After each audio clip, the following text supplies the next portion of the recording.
ISL ഇക്കുറി നമുക്ക് ആരാധകർക്ക് വലിയ നിരാശയാണ് ബ്ലാസ്റ്റേഴ്സ് സമ്മാനിച്ചത്. എന്തായാലും അവസാനഘട്ട എവേ മത്സരം കളിക്കാൻ പോവുകയാണ്. അതിനു മുന്നായി കോച്ച് നമ്മോടൊപ്പം ചേരുന്നു. ഹൈദരാബാദുമായിട്ടാണ് മത്സരം. സ്വാഭാവികമായിട്ടും ഈ ഒരു മത്സരം ജയിച്ച് സൂപ്പർ കപ്പിലേക്ക് നീങ്ങാനുള്ള ശ്രമമായിരിക്കും. തീർച്ചയായിട്ടും ഈ ഒരു നല്ലൊരു റിസൾട്ട് ഉണ്ടാക്കി ഈ സീസൺ അവസാനിപ്പിച്ച് നമുക്ക് അതുപോലെ സൂപ്പർ കപ്പിന് വേണ്ടിയുള്ള പ്രിപ്പറേഷൻ നമ്മൾ തുടങ്ങിക്കഴിഞ്ഞിട്ടുണ്ട്. അപ്പോൾ അതും കൂടി ഇതിലേക്ക് മുൻഗണന നൽകിക്കൊണ്ടിട്ടുള്ള ടീമും കാര്യം ഫങ്ഷനിങ് ആയിരിക്കും. അത് തന്നെയാണ് പ്രധാനപ്പെട്ടത്. അതൊരു നല്ലൊരു സീസണായി മാറ്റാൻ ഈ ഒരു ടൂർണമെൻറ്റ് കൂടി മുമ്പിലുള്ള ഈ 2-3-4 കളികൾ അത് വിജയിച്ച് കഴിഞ്ഞാൽ നമുക്കത് അച്ചീവ് ചെയ്യാൻ പറ്റുന്ന വിശ്വാസം. അപ്പോൾ we are hopefully waiting for that. ഇക്കുറി നമുക്ക് ISL ഒരുപാട് പോരായ്മകളുണ്ടായി. മത്സരത്തിനിടയിൽ കോച്ചിനെ മാറ്റുന്നു, അങ്ങനെ പല കളിക്കാരും മാറി മാറി വരുന്നു. അതൊക്കെ മൊത്തത്തിൽ ടീമിൻ്റെ ഒരു മുന്നോട്ട് പോക്കിനെ ബാധിച്ചിട്ടുണ്ട്. ഞാൻ എപ്പോഴും പറയാറുള്ള പോലെ എല്ലാ പ്രശ്നവും എന്തെങ്കിലുമൊക്കെ ഒരു വിഷയങ്ങൾ നമുക്ക് വരാറുണ്ട്. ചിലപ്പോൾ അപ്സ് ഉണ്ടാവും, ചിലപ്പോൾ ഡൗൺസ് ഉണ്ടാവും.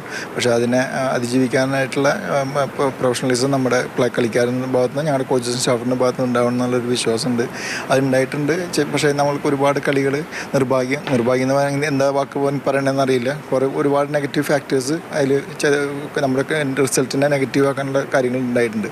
അതുകൊണ്ടായിരിക്കും ചിലപ്പോൾ നമുക്കത് ഈ ഒരു സ്റ്റേജിൽ നിൽക്കണം. ഇപ്പോൾ കഴിഞ്ഞ മുന്നത്തെ കളി നിങ്ങളെല്ലാം കണ്ടറിയാം, ചെറിയൊരു ഫാക്ടർ ഉള്ളതുകൊണ്ട് നമുക്കതിന് ആ ഒരു 3 പോയിന്റ് കിട്ടിയില്ല. ഒരു പോയിൻ്റായി പോയി. അത് കിട്ടുകയാണെങ്കിൽ ഇപ്പോൾ അടുത്ത കളി കൂടി ജയിച്ചാൽ നമ്മൾ ക്വാളിഫൈഡ് ആണ്. അല്ലെങ്കിൽ അങ്ങനത്തെ ഒരുപാട് മാച്ചസ്, അതിന് മുന്നത്തെ മാച്ചസ് ആയാലും നമുക്ക് ശ്രദ്ധിച്ചാൽ മനസ്സിലാവും. അപ്പോൾ അങ്ങനത്തെ കുറേ കാര്യങ്ങൾ ഉണ്ടാവും. ഇത് പ്രൊഫഷണൽ ഫുട്ബോളാണ്, ISL ആണ്, അതുണ്ടാവും. പക്ഷേ അത് അതിജീവിച്ചേ പറ്റൂ. We are strongly believe in that and will come up. ഇപ്പോൾ ഈ സൂപ്പർ കപ്പിൽ നമുക്കൊരു മെച്ചപ്പെട്ട പ്രകടനം കാഴ്ചവെച്ചാൽ മാത്രമേ നമുക്ക് ഈ ആരാധകരെ ഇതേപോലെ തൃപ്തിപ്പെടുത്തി മുന്നോട്ട് കൊണ്ടുപോകാൻ പറ്റുള്ളൂ അല്ലേ?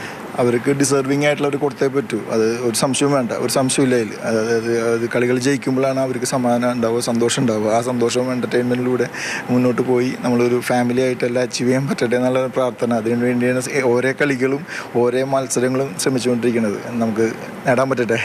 തീർച്ചയായിട്ടും ഒരു ആരാധകരുടെ സപ്പോർട്ടുണ്ടെങ്കിൽ ആ സൂപ്പർ കപ്പിൽ മികച്ച രീതിയിലുള്ള ഒരു പ്രകടനം ബ്ലാസ്റ്റേഴ്സ് ടീം കാഴ്ചവെക്കും എന്ന് തന്നെയാണ് കോച്ചും വ്യക്തമാക്കുന്നത്.